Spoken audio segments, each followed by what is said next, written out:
You ask Tiger to solve. This deals with linear equations with one unknown.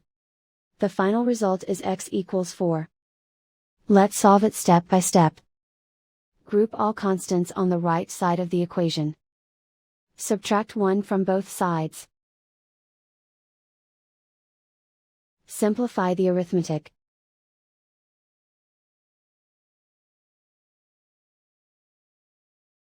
Isolate the x. Divide both sides by 4. Simplify the fraction. Find the greatest common factor of the numerator and denominator. Factor out and cancel the greatest common factor. And so the final result is x equals 4.